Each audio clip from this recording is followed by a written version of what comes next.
So, to start, here's the frame of what we're talking about, right? So we're not just doing this one week. We're going to be doing this for 2 separate weeks as well. So this first week is friendship, and the next week is going to be relationship and dating. And so here's the thing, though. We're talking about friendship inside of Christianity. We're not going to be talking about friendships between Christian and non-Christian, we're going to talk a little bit about that. But this is what friendship should look like, or we're going to try our best to say what friendship should look like according to what the Word of God has told us and how we should behave inside of community, inside of church community. And so the one thing to know going into both of these weeks is that we need to establish what, as humans, is one of our greatest desires. This is also a night, if you want to take notes, you can raise your hand. Leaders can come around and take some, you can get some note-taking paper as well. But one of the desires that we have as humans, which is one of our strongest desires, is we want to be loved and we want to love someone or something. That is very, very strong in all of us. We were created to worship God, but I would say that we don't want to worship God as much as we want to feel loved by someone. Even though we were created for that, that is really what our strongest desires is to be loved and to love. And so, just to let you know, like we're not gonna sit here and say that friendship is bad and that dating is bad. No, but we're here to probe you with some questions of why are you in the friendships that you're in? Why are you surrounding yourself with the people you're surrounding yourself with? They could be good, they could be bad. We don't know. Why are you dating that person? What is your standard? These are the kinds of questions that we're going to be asking tonight. So my hope in these next 2 weeks is to bring attention to the standards that we have when it comes to friendships, when it comes to romantic relationships, and to honestly ask ourselves, why are we in them to begin with? And again, we're not here to destroy friendships right now. We're not here to tear apart friendships. No, instead, we're here to refine and strengthen weak friendships and to build up the strong ones as well. That's the heart of what our talk is about today. And so this week, like I said, we're focusing on friendship. Next week, we'll be discussing relationships on a deeper level in regards to dating and stuff like that. But today, we're going to speak mostly towards friendship. And so, Rico, the first question that we have to just discuss the baseline of things is, what is a friend exactly? How would you describe a friend? I would say that biblically, a friend or friendship is when two or more people come together relationally, right? Now, so a lot of it's going to sound weird. I'm in my mind when you ask me that, we're talking about, I'm talking like male to male, male to female is in the bounds of friendship. Like you can have friends that is of the opposite gender, opposite sex. That's possible, obviously. We'll talk a little bit more about what that means, like boundary wise, next week. But a biblical friendship is somebody being in a relationship with somebody or friendship with somebody that would encourage you, build you up in your faith with the goal of growing closer to Christ. And I would think that's the ideal friendship. Um, it sets a standard for why you're friends, like what it is. Like there's a goal to your friendship. It's a building up.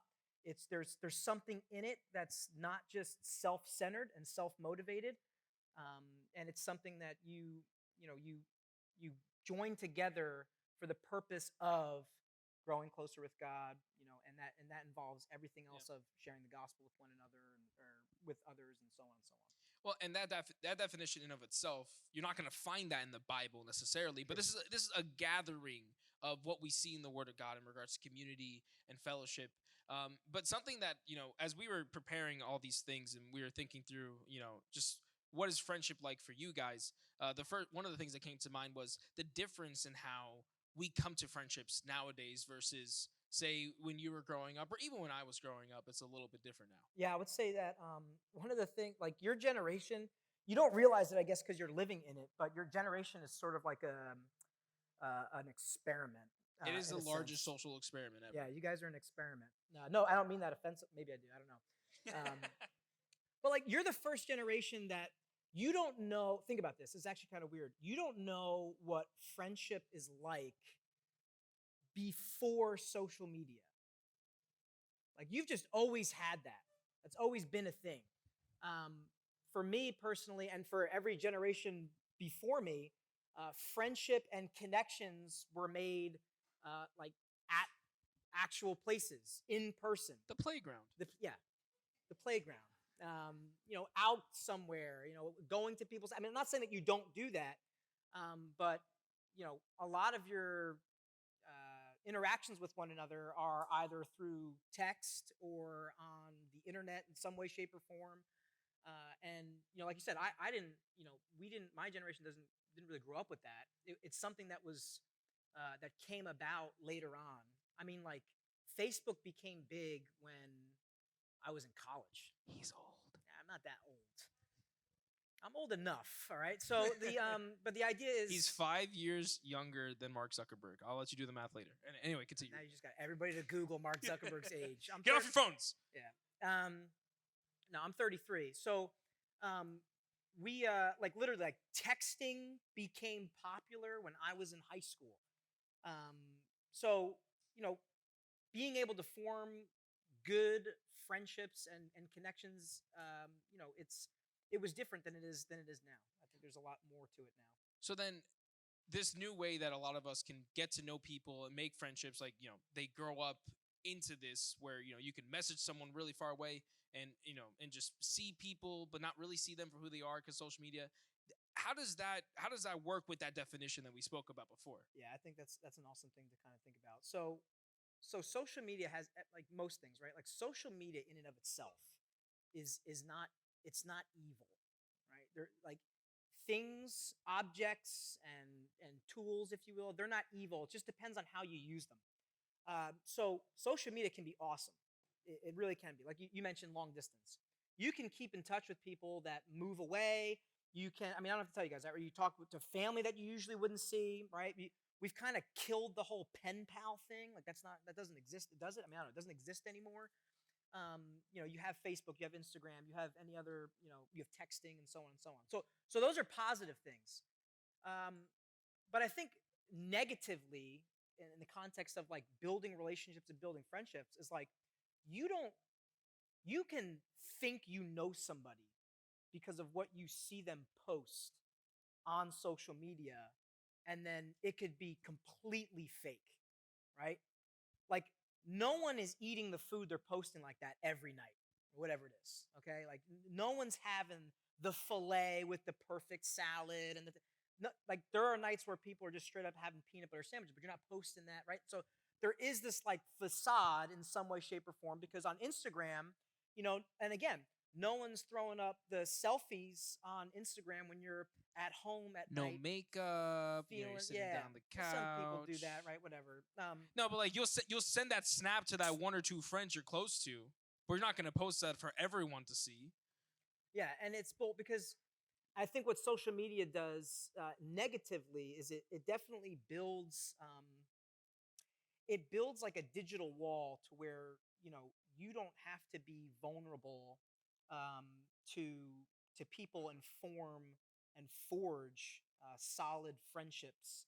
You can kind of build this person that you kind of want to be or want to be portrayed as opposed to just when you're in person more often than not, or where you're with somebody one on one. You can really break down somebody's character. Who are they in public?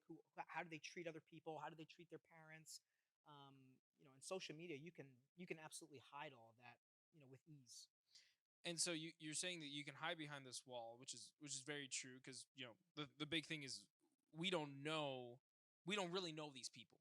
Sure. We don't really know who they really are, and so that gets in the way of us becoming friends because to be friends with someone, we kind of have to know them, Yeah. like actually who they are. Yeah, so think about it. You can become, I mean, and listen, I could be speaking to a situation, or I can be, speaking to somebody here today where it's like, you think you know somebody until something happens, and it's like, man, I thought this person would react differently in this situation, or I didn't expect them to be so angry with me over, fill in the blank.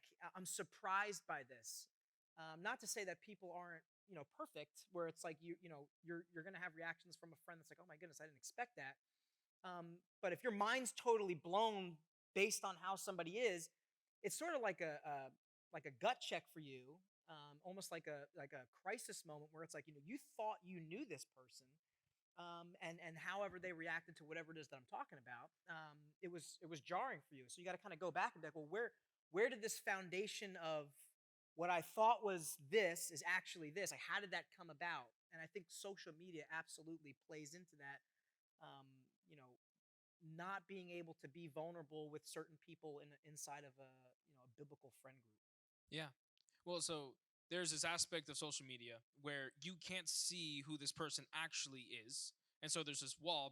It's not being transparent. You're Yeah. not being who you are. But then there's this other way we can go to where we can be maybe a little bit too transparent Sure. with our friends, where, we were talking about it before. You can meet someone and they can tell your deepest, darkest secret. You guys just connect on that level, and you can't say what their favorite snack is. Right. You don't know Right. their favorite movie genre, and yet you know their deepest, darkest thing that they've ever done. Yeah. This is what I see a lot.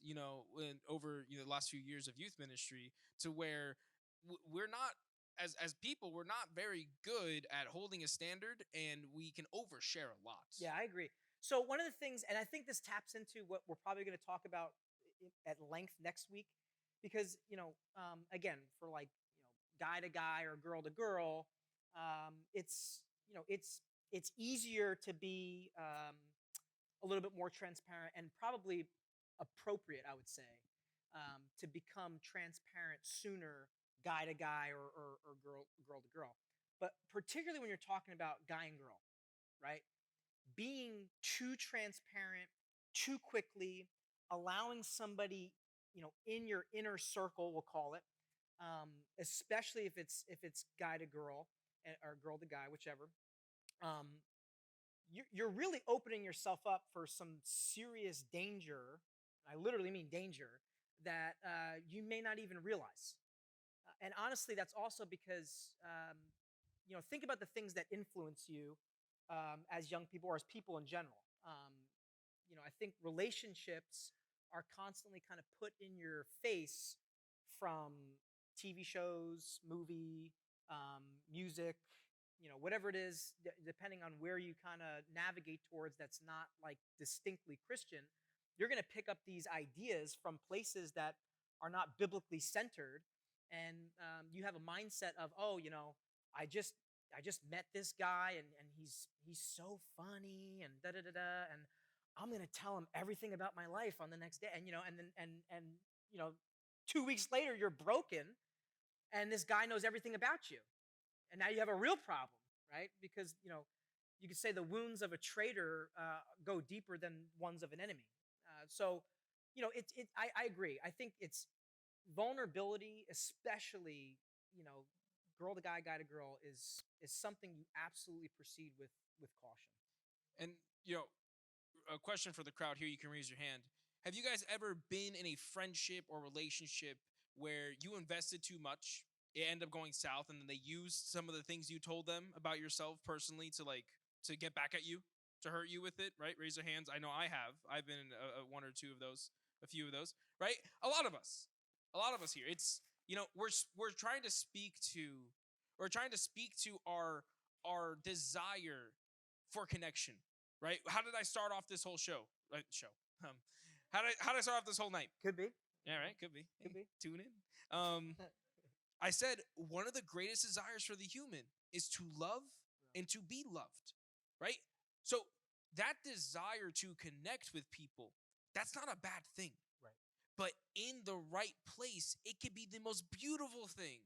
But in the wrong place, it could be your downfall. It could be your destruction. It could be your world falling apart. And so, Rico, the follow-up question then would become, what is it, how transparent can you be in the friendships? Like when it comes to guy, how transparent should guys be to girl to girl, and then opposite gender? I think, well, all right, the easy one is opposite gender. So we'll start with that. It's just that's proceed with caution. Um, Whenever you get too emotionally attached to someone of the opposite gender, it could quickly become um, somewhere where you go towards the inappropriate. And what I mean by that is the build of relationship between male and female, particularly when you're getting to know them, or you're trying to see about this person's character. Becoming too vulnerable too quick, or like you mentioned before, like letting them know your secrets. However you want to talk about that. There's climax to relationship, and particularly for male and female. I don't want to go too far into that, but because that's next week, so you got to come next week and we'll talk more about that. But The good stuff's next week. there's This is good stuff boundaries too, though. there's boundaries that you set, and I think for guy to girl, it's kind of casual. It's you again, if the standard for friendship is how do I build this person up to be a better Christian, then most of the time, if it's an innocent relationship between a guy and a girl, it should never get inappropriate, right? That's where it's going to be. What's inappropriate about, hey, how can I make this girl or this guy a better Christian, or how can we talk about stuff that's that I read in the Bible this week, right? Um, and if that sounds too like Christianese to you, or if that's just too spiritual for you, in a sense where it's like, oh my goodness, that's unrealistic. I don't know. Check where you're at in your heart, because that's actually not. That's the norm. Um, Guy to guy, girl to girl. Obviously, there's more there, right? Because there's more. It's easier to relate, right? Like I can, outside of my wife, you relate to guys because they're guys. I mean, that's just how we're designed, right? There's things that we understand that girls don't understand. There's things I'm married for 7 years now, and it's like, or 8 years, and this is recorded, of course. You should know that. 2014. How many kids do you have? 8 years. You didn't answer the We question. 8 years.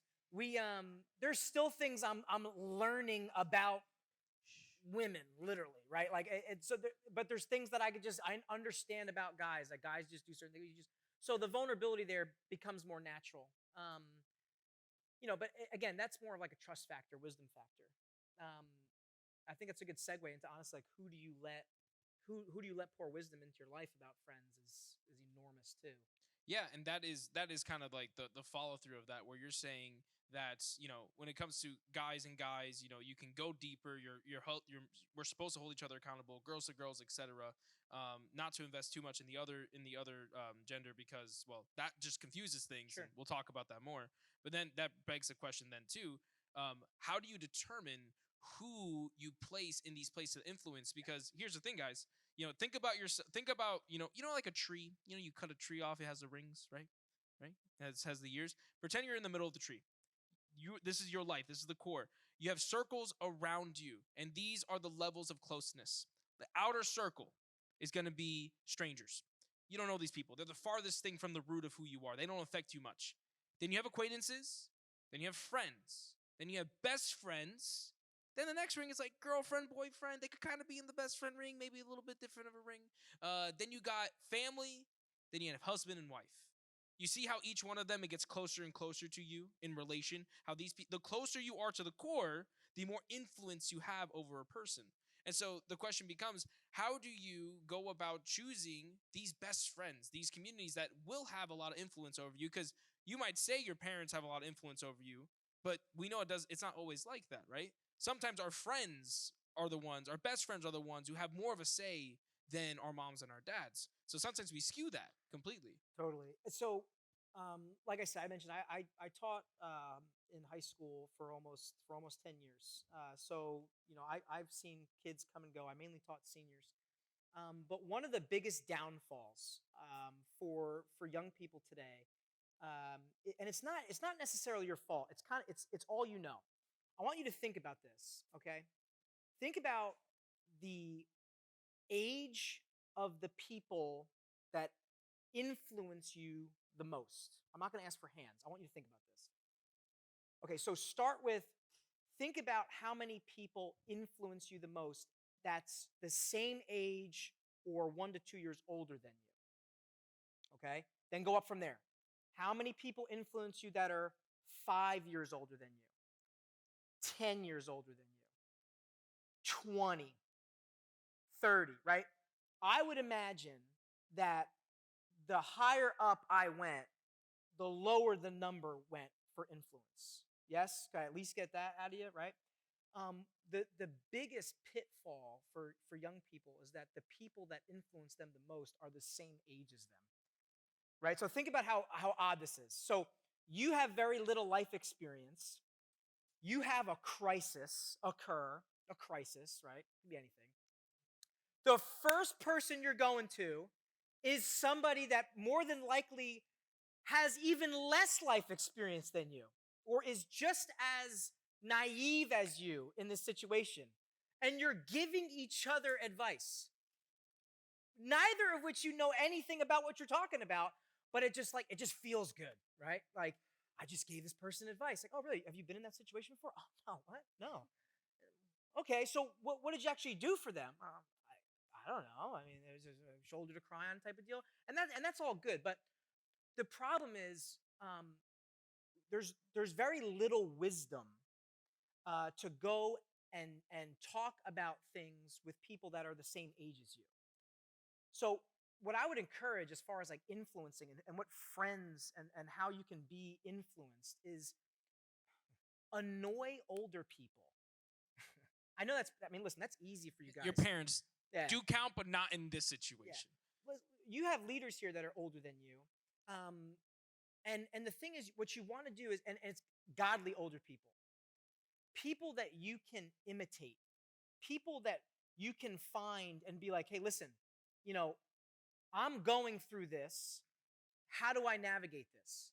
Because obviously there's things that you're not going to want to talk to your parents about, right? But I think the people, the older the people, the more that you allow older people into your life to give you wisdom, to go back to answer your question, the more you'll be able to see what is a good friend and what is a good circle of friends that I can be surrounding myself with as I move forward in life. Because last thing, think about this: friends are super influential, right? Me and Vinny were talking about this earlier. It's like, you show me who your 5 closest friends are, and I'll show you who you are, whether you like that or not. You're not better. Sometimes you think, well, I'm not like that person. No, actually, you are. If you're spending time, look at the people you spend the most time with. That's who you are. And if it's not a great group, or if it's not people that are building you up in your faith, what I don't think you realize is how deep that impact is going to go. So think about this. In 20, 30 years, if you remain friends with people you shouldn't be friends with, not only are those friends going to impact the decisions that you're going to make in your life, but you're going to have kids. And you're going to pass down that influence because you're going to act a certain way in front of your children. And then your children are going to see you and the way that they grew up in the house that you've established. And now that goes down to the next generation. So it's like friendships, we're designed to be knit together in that way, to be that impactful. And what you really should think about is like the people you're surrounding yourself with and the influence that you're allowing to be had on you. Would you want the generations to follow you to be like the people that you're allowing to influence you? Heavy, but realistic. Yeah. And last question for our discussion time. We spoke about, what kind of friend groups we should be in. We should have some older people around us as well to be like they should have the role of influencing us in our life. But how do we actually go about making these good friends that we're talking about, right? We set a standard, right? Someone who's encouraging you in Christ, someone who's going to push you towards not sinful actions, but pursuing Christ and righteousness, right? But how do we go about pursuing those friends? Or does it start with us? Yeah, I think it's a combination, right? So you're going to desire to be around people that have the same desires as you, right? So if you like, no one's forcing you to be their friend. That actually kind of sounds weird when you think about it. It's like, yeah, I just can't stop hanging out with this guy. I don't even like him, and we're always together, right? That's kind of weird. Like, your siblings don't count. Yeah. Well, that's true. Yeah, it's part of the game. That's true. So my thing is like, if somebody is coming to you, we'll look at it through this way. If someone is coming to you that's older than you, whether it's a parent or an older sibling, someone godly, and says, hey, you're hanging out with this group or this person, and I just don't see that. I don't see how that's benefiting your faith. I don't see, and this is some. If someone comes to you and says that, first of all, that's a great friend. I don't see how this is benefiting your faith. I don't see how you're growing in this friendship. Um, the first thing I think that you do is you don't automatically be like, oh yeah, I'm better than them. I shouldn't be. You need to check your heart because you're enjoying that company, right? You're with those people for a reason. Um, and I say those people. Think about this though. From another lens, you might be those people. Are you because you're going to be becoming the people that you're around. So someone could be saying the same thing about you, like another friend of that friend. Did you follow that one? Could be saying, "Hey, I don't know why you're hanging out with that person," and that person could be you. So in a way, yeah, I would agree. It starts with you to find these friends, but again, it's working in your heart. Like where are you in your faith? If friendship is sacrificial in nature, which I would say that it is. If friendship is sacrificial in nature, it's not what are you getting out of the friendship? What are you putting into it? Like what are you imparting to your friend? Are you displaying, aiding, helping them in wisdom, how to grow in faith? Are you guys talking about the Bible? Are you talking about how to navigate life, biblically moving forward in your age or things that are happening? Or are you just like, and listen, I'm not saying, don't talk about things that are outside the Bible. Like you're going to have, like, we're going to talk about sports. You're going to talk about, movies and culture and things like that. There's nothing necessarily wrong with that. But I think when you're analyzing like who you are, it's going to set a standard for the people that you surround yourself with. Um, and again, it starts with that biblical idea of friendship, of growing in your faith, growing close to Jesus, and putting the most into something, into that friendship, as opposed to seeing what you can extract from it. Yeah. And we'll end with just one thought that you lightly hit on.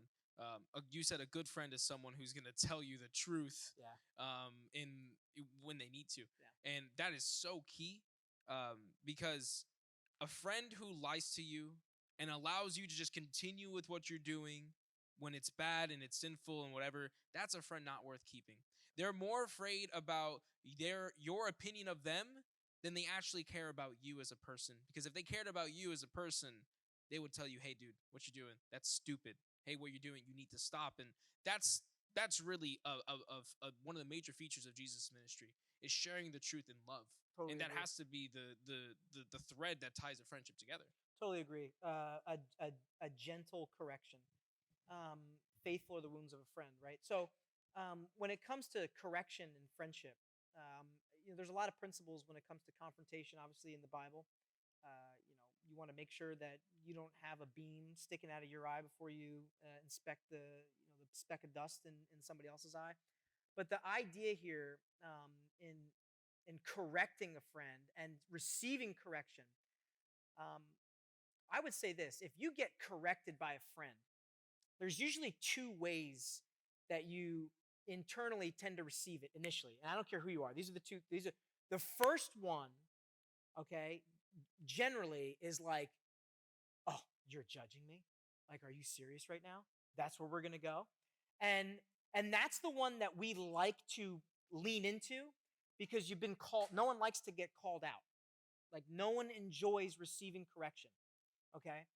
So the first way that you'll receive that from a friend, I would say a faithful friend, I'm assuming that the person is correct in their correction of you. You're gonna get angry. You're gonna feel some kind of way. The second reaction is the one where it's like, well, hang on, maybe they're right. Maybe this is just the somebody who deeply cares about me, and is trying to right my wrong or set me on a path that is beneficial in life. And obviously that's the one that you want to navigate towards when receiving correction. Um, but correction it really is rooted on how well you know the person. So if somebody who I would like if my wife, right, who is my best friend, oh, right, but she is, if she, Aw. yeah, it's waiting for it, right? Well, if she sees, it's just like, well, you didn't know how many years we were married. Um, You didn't. so I did. I just corrected myself. Anyway, you're So the if my wife were to correct me on something, okay, um, the my initial reaction would be, I know this woman so well, and I know her heart, and I know her thoughts about me, and I know what her intentions are with me. Therefore, I'm going to receive this correction appropriately. If you receive correction from somebody that you're not necessarily friends with, or that you don't know in that way, um, it's difficult, right? And that's why. And the moral of that story is that it's important to forge real, genuine, not a word, um, genuine friendships, so that when that you can correct each other, that you can navigate life, you know, together, and be able to receive and give correction appropriately, and in a godly fashion. Yeah, well, we could continue talking about this for the next hour, but we're not going to. This is the end of our discussion time. What we're gonna do now is, if you're well, first off, keep your hand raised if you have a question paper, and leaders are gonna come around and grab it from you. Rico and I are gonna answer them. But now, if I could have the senior and junior girls to go get some snacks, we'll keep it going. Ben, if you could play some music while we're in the middle of this, and we'll be reconvening in just a minute.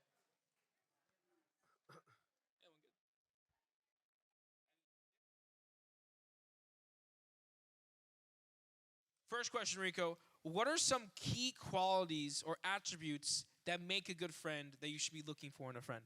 Good question. So obviously, we talked a lot about, like, just outright godliness. Um, I think there's a lot of different things. I don't know if you want to put them all in like a particular order.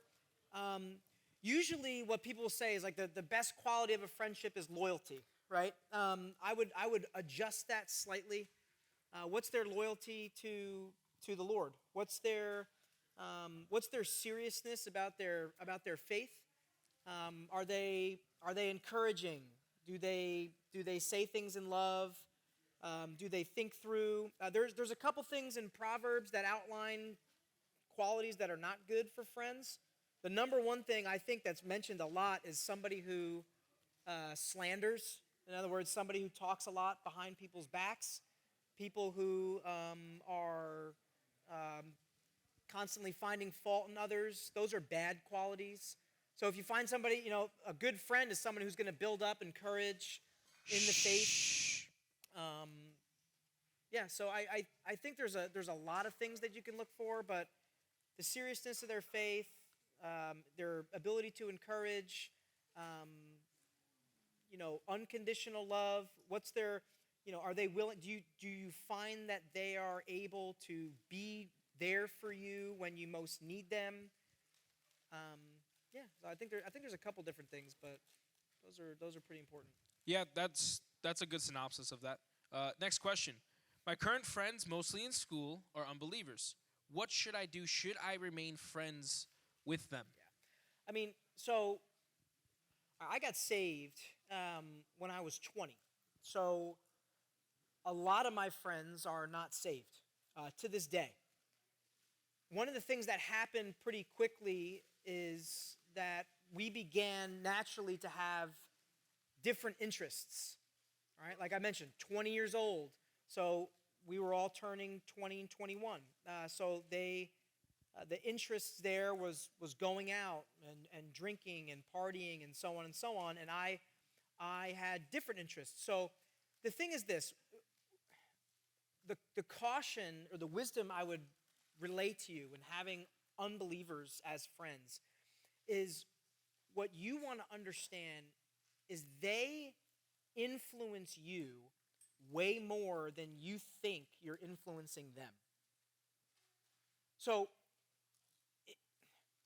pay attention to what it is what's the center of your hanging out.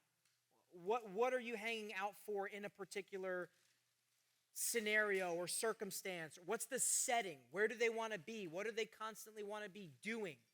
And I think there's a you can definitely be friends with unbelievers. I mean, I'm family with people that are unbelievers. So it's just a matter of being cautious because you will be influenced more than they will be influenced. Really quickly, the illustration that I always use is two people holding a rope on a hill. If the Christian is on top of the hill holding the rope, trying to pull the friend up, right? Trying to pull them up to their faith, it's difficult, it's more difficult to pull someone up than it is to pull someone down. And so the more you think you're gaining ground, you're actually like, okay, well let me go down a little bit and then I can get better leverage. Let me go down, and then suddenly you're in a place where you didn't expect you'd ever be. So it's proceed with caution. Yeah, and to add on to that as well, like what Rico said, be friends with people who aren't Christian. If you're not, how are you going to share the gospel with them? Right? How are they going to learn about Jesus? You might be the only Bible that they ever read, the only example of Jesus that they see. So, yes, be friends with them, but like what Rico was getting at, be careful with how close they are to the core of who you are and how much they influence you. Remember I said before we have like those circles, right? Some people should not be in some of those circles, right? They're closer to you than they should be. And that's what we're saying in regards to someone who's not a Christian. Like what Rico said, they're probably influencing you more than you're influencing them. So that is what to be cautious about. Next question. These two are very similar. Is it better to be lonely or to have friends who don't care about you? And the second question is it better to have one or two close friends or a big group of friends, or it doesn't matter? What's tough about your age is your life feels like it's in a fishbowl. So what you're not seeing is most of the. It's really rare to have the same group of friends from middle school and high school for the rest of your life. People go separate ways, go to college, get jobs, right? Things change. Like statistically, they say you will have 1 to 2 close friends in your lifetime. Really, the rest, and that's what I think where the social media thing comes into play. You have a lot of acquaintances, people that you're friendly with, and that's what you're not trying to be like a nasty person, but people that you're friendly with will always outnumber the amount of people that you're close with. But I think there is a caution to, trying to gather as many close friends as possible, because I think that at the same time, I don't know how possible that is. I would go to say that you really can't have more than like 3, and that's pushing it. Sure. Like 3 really, really close friends. Sure.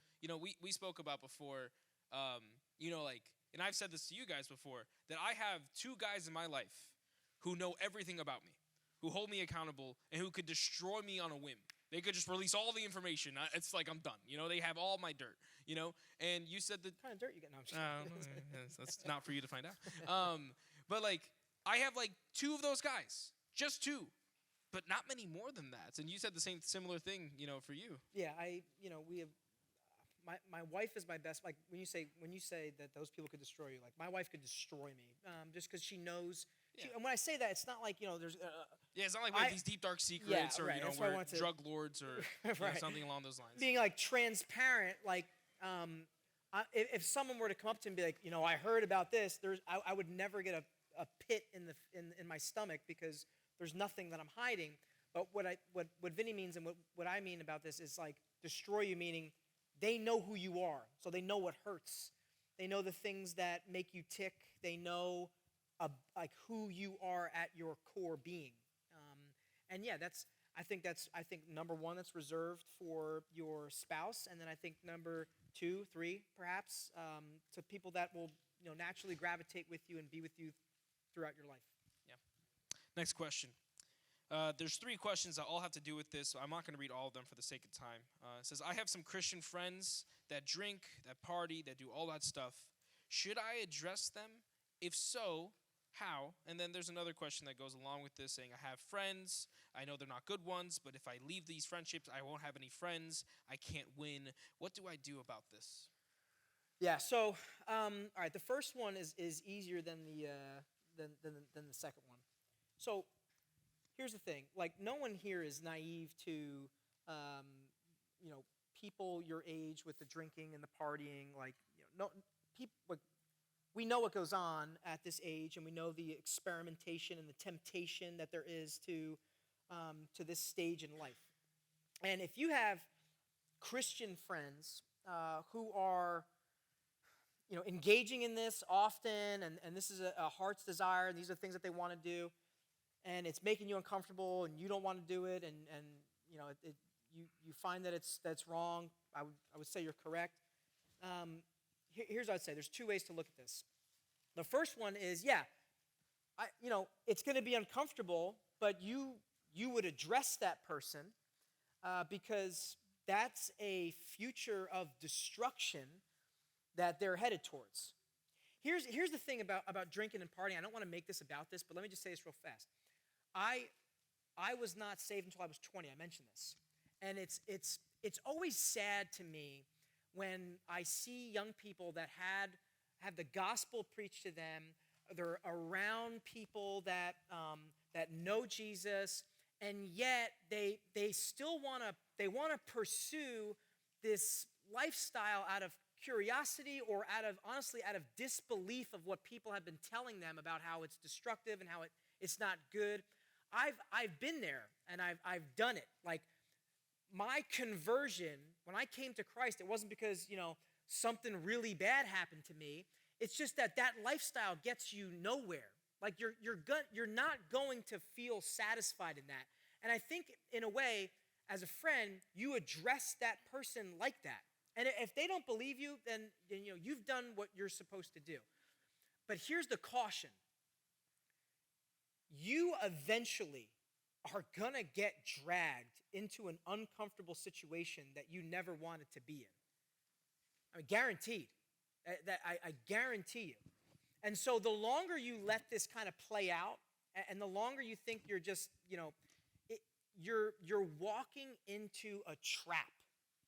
Because go ahead. We're not talking about like you're gonna get into a situation where you're gonna get in trouble with your mom and your dad. No, we're talking like real life stuff, guys. Like, we're not talking like, oh, I'm gonna get punished, take it away because my mom caught me with alcohol.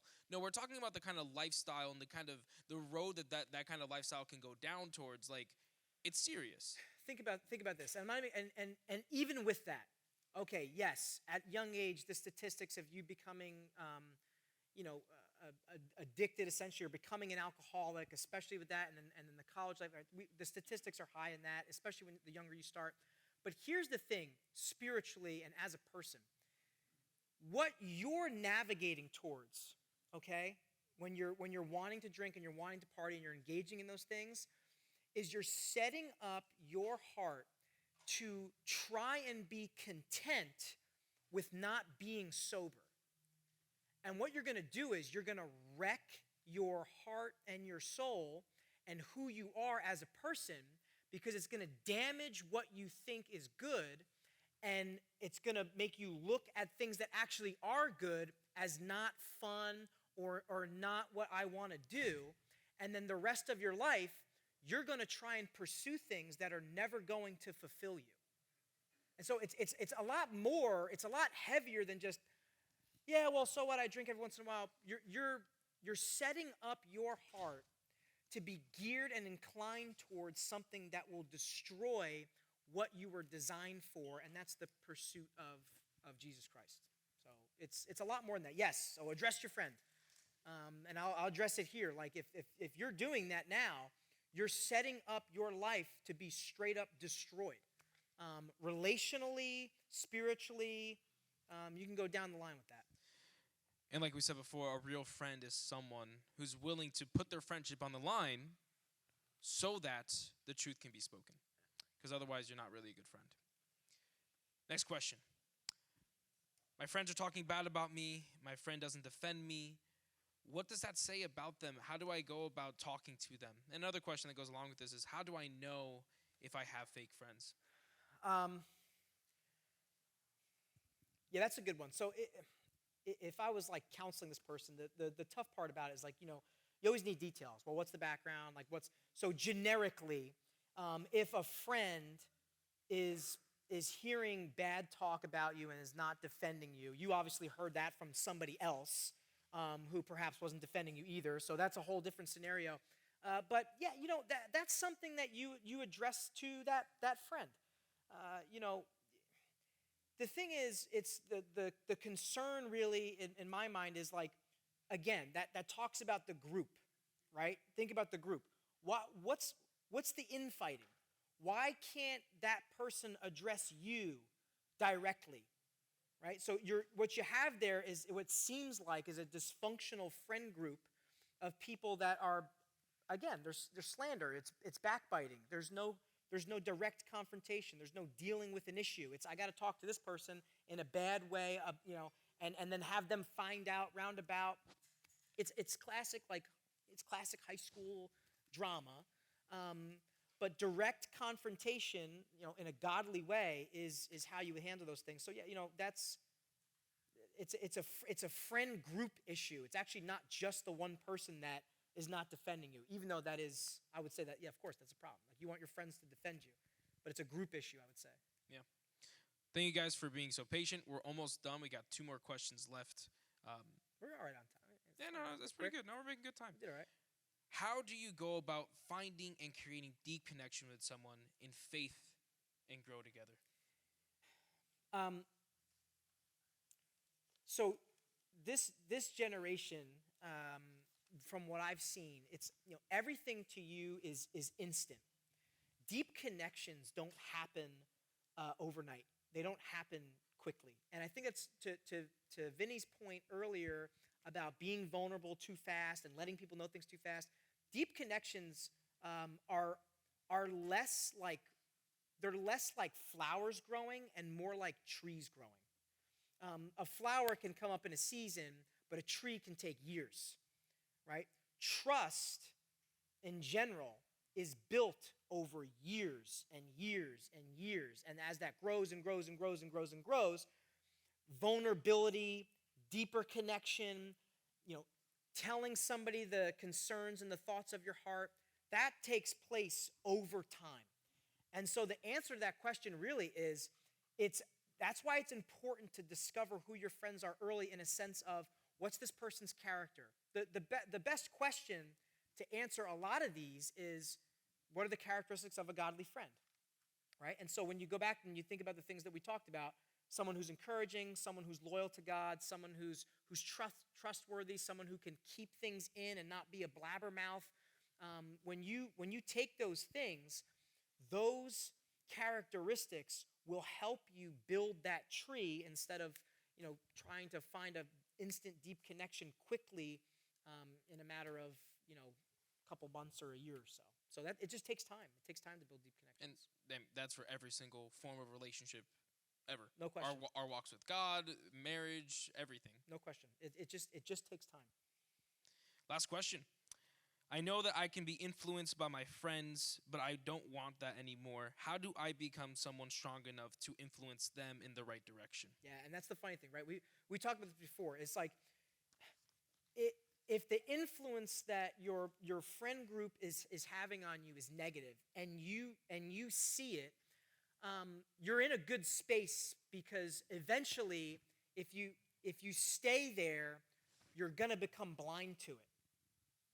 It's like the frog in the pot, right? If you want to boil the frog in the pot, if you ever heard this before, you turn it on low and you let it simmer, and he'll eventually die as you continually slowly crank up the heat. But if you have it on boiling water and you drop him in, he's going to jump out.